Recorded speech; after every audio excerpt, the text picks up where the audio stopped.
ので中物に進んでます。今はコルクを切ってます。コルクは2回前と後ろを使います。すくい縫いが終わった後に中底加工で取っていた溝側、この糸が縫われてたとか、すくい縫いの後はもう隠されてる状態ですね。そうですね。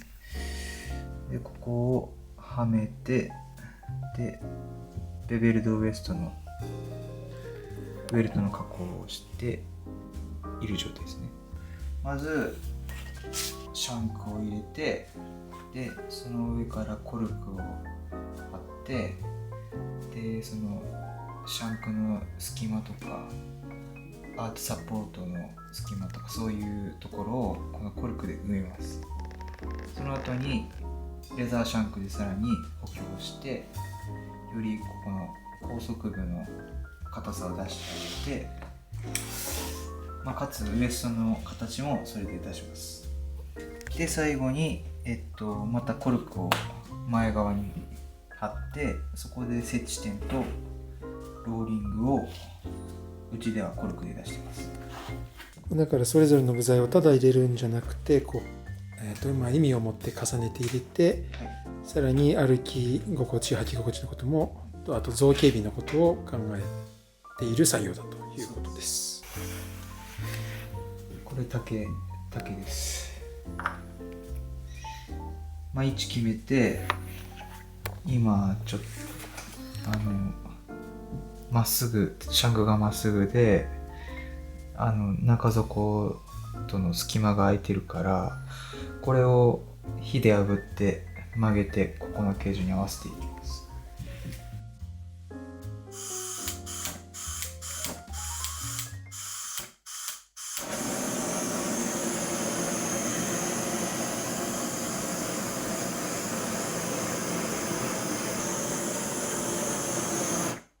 で、ちょっとずつ曲げたい。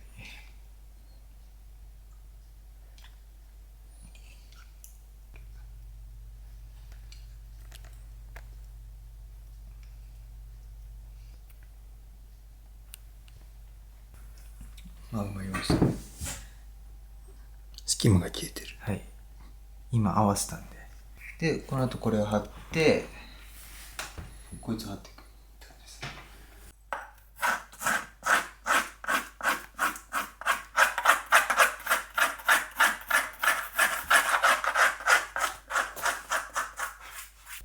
今、これ見えてるのが竹シャンクで、その周りの隙間を今コルクで埋めて、余分なところを取った状態。立体感はどんなもんで？結構もう出てる。結構竹シャンクが分厚いんだよね。そう。この上にまたレザーシャンク着て、もうちょい立体感つけてって感じですね。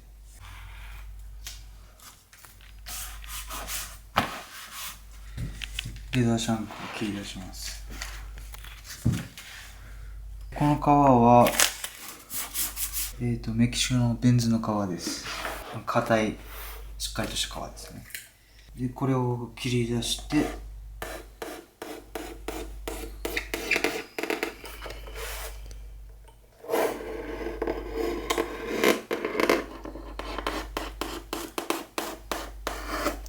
結構硬いんですよね。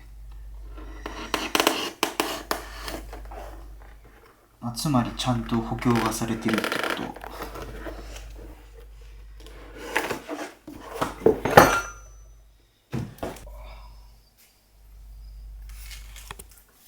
この上の線がボールラインって言って、母子球と小子球をつなげたライン。親指の付け根と小指の付け根。そうです。歩行の時はこう内側に煽って歩いた方がいいよっていう話なんで。煽るとは何かこういう外側から内側に回転するというか、こういう感じで、かかとついて、かかとの少し外側。外側からまあ普通につくんですけど、ついて、で大体こう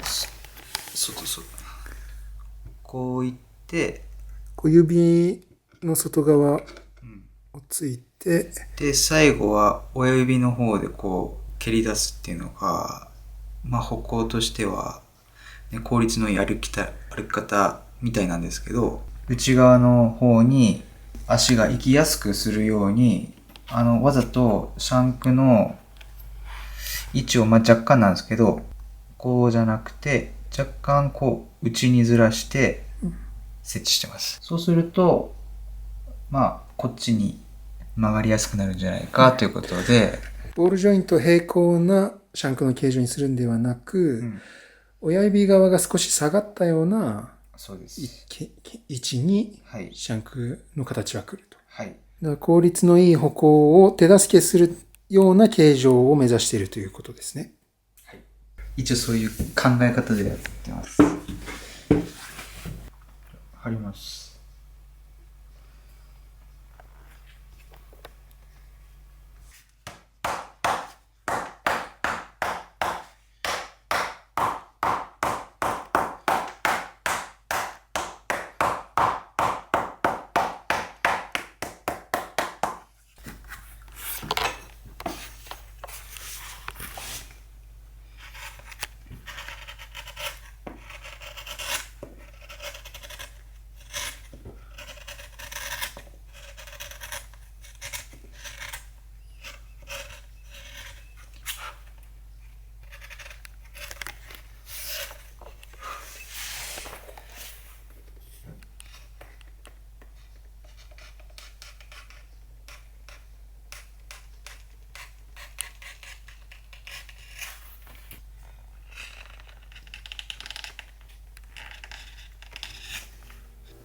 レーザーシャンクできたんでコルクを貼ります。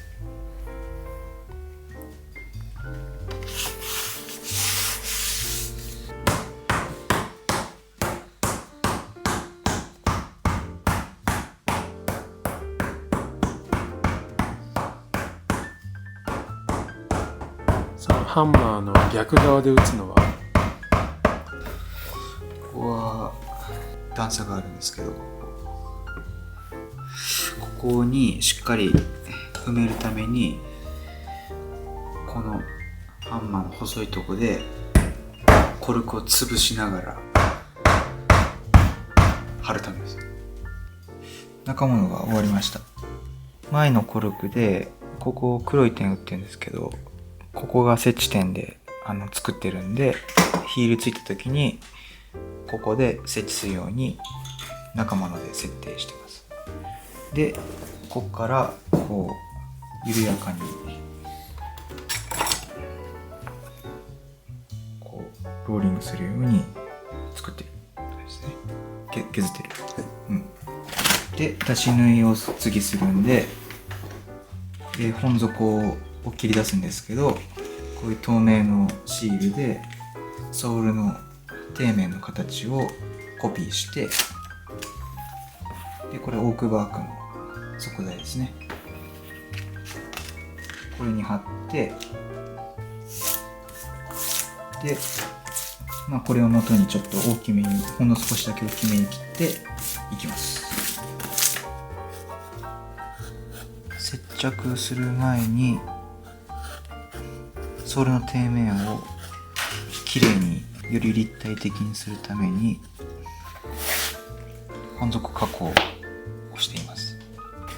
主にウエストの部分をより立体的に見せたいんで、ここが元の厚みなんですけど、このウエストのベベルドウエストのところになるところはちょっと薄くします。